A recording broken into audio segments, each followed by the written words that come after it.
కథల్లో కవి తెచ్చిన మార్పు. ఈ వారం కథల్లో కవి తెచ్చిన మార్పు ఏంటో తెలుసుకుందామా మరి. విజయనగర సామ్రాజ్యాన్ని పాలిస్తున్న రాజ్యవర్ధనుడు గొప్ప పరాక్రమవంతుడు.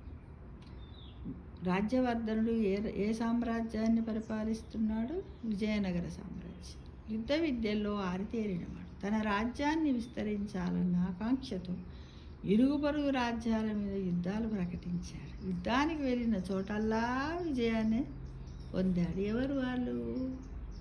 రాజ్యవర్ధనుడనే విజయనగర సామ్రాజ్య రాజు. తాను యుద్ధానికి వెళ్ళే సమయంలో వెంట కవులను తీసుకెళ్ళేవాడు. కవులు తన పరాక్రమం గురించి కథలుగా వర్ణించాలని, ఆ కథలు భావితరాల రాజులకు స్ఫూర్తినివ్వాలని ఆయన కోరిక. అందుకే ఏ యుద్ధాన్ని పోయినా అక్కడికి కవులను వెంబడి పెట్టుకొని వెళ్ళేవాడనమాట. రాజ్యవర్ధనుడు ఒకసారి అవంతి రాజ్యం మీద యుద్ధం చేసి విజయంతో రాజధానికి తిరిగి వచ్చాడు. తర్వాత కవులు ఆయన శౌర్య పరాక్రమాలను వర్ణిస్తూ కావ్యాలు రాసి నిండు సభలో గానం చేశారు. సభికులందరూ విని ప్రశంసలు కురిపించారు. ఎవరికి? రాజ్యవర్ధనుడికి. ఈ రాజ్యవర్ధనుడు ఏ సామ్రాజ్యం యొక్క రాజు?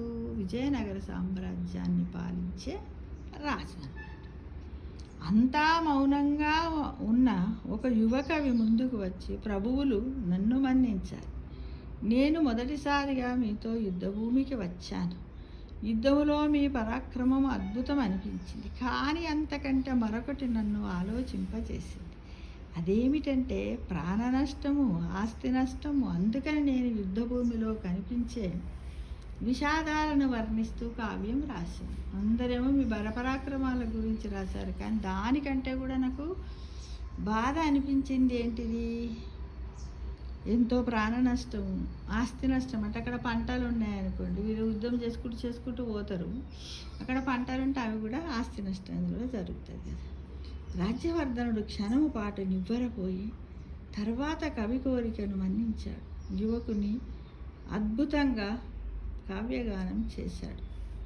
యుద్ధములో జరిగే విధ్వంసము, హృదయ విదారక దృశ్యాలను వినేవాళ్ళ కళ్ళు చెమ్మగిల్లేలా వర్ణించాడు. అనుకోకుండా రాజ్యవర్ధనుడి కళ్ళ వెంట కూడా నీళ్లు కారాయి. వెంటనే సభ నుండి అంతఃపురానికి వెళ్ళిపోయాడు.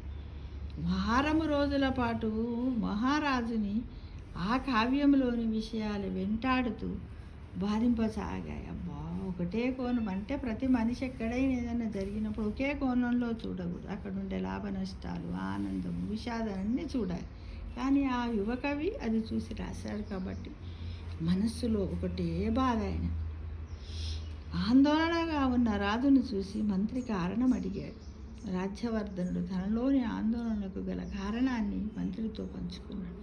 ప్రభు, ఆ కవి ప్రతిభను ఏమని చెప్పను? నాకు కళ్ళ వెంట నీళ్ళు వచ్చాయి. ఆలోచిస్తే యుద్ధంలో విజయాలే కాదు, విషాదాలు ఉంటాయి. అలా అని విజయాలు శాశ్వతం కాదు, అపజయాలు ఎప్పుడో ఒకప్పుడు ఎదురవుతాయి. అప్పుడు విజయాల వల్ల పొందిన ఆనందం అంతా పోతుంది. అందుకని యుద్ధం కన్నా శాంతిని కోరుకుంటే అందులో శాశ్వతమైన ఆనందం లభిస్తుంది. అందరికీ చెరగని సుఖ సంతోషాలు లభిస్తాయి అన్నాడు మంత్రి. మంత్రి మాటలు విన్న రాజ్యవర్ధనుడి ఆలోచించసాగాడు. ఆ తర్వాత తనలో మార్పునకు కారణమైన కవిని ఘనముగా సన్మానించాడు. ఆయన సమాజానికి మేలు చేసే కావ్యాలను రాయించాడు. శాంతికి ప్రాధాన్యతనిస్తూ ప్రజలకు మంచి పాలనను అందించి చరిత్రలోనే నిలిచిపోయాడు రాజ్యవర్ధనుడు. రాజ్యవర్ధనుడు ఇప్పుడు ఇక్కడ చెప్పండి. విజయనగర సామ్రాజ్యాన్ని పాలిస్తున్నటువంటి గొప్ప పరాక్రమవంతుడు. అంటే ఎవరైనా సరే తనలో జరిగే మార్పులు తను తెలుసుకోవడం కంటే ఎదుటివారు చూసి ధైర్యంగా ఎవరైనా సామాన్య మానవున్నే కానివ్వండి, రాజునే కానివ్వండి, మన పై స్థాయిలో ఉన్న ఆఫీసర్లనైనా సరే ఎప్పుడో ఒకప్పుడు వాళ్ళ కనువిప్పు కలిగించాలంటే తప్పకుండా ధైర్యంగా చెప్పాల్సిందే కదా. మనము కూడా ఎదుటివారు చెప్పిన దాన్ని నెగిటివ్గా తీసుకోకుండా పాజిటివ్గా తీసుకొని ఆలోచించినట్టయితే వాస్తవాలు మనకు అర్థమవుతాయి. మనము ఆ వాటి వైపు వెళ్ళం. మనం చేస్తున్నటువంటి కొన్ని పొరపాట్ల వైపు వెళ్ళకుండా మనం వాటిని సరిదిద్దుకునే అవకాశాన్ని కూడా తెచ్చుకోవచ్చు అనే విషయాన్ని మనం ఈ కవిత ద్వారా కవి తెచ్చిన మార్పు అనే కథ ద్వారా మనం తెలుసుకున్నాం మిత్రము. అవునంటారా కాదంటారా? నేనైతే అవునంటాను. అందరు మీరు నాతో ఏకీభవిస్తారా? సర్వే జనా సుఖినో భవంతు.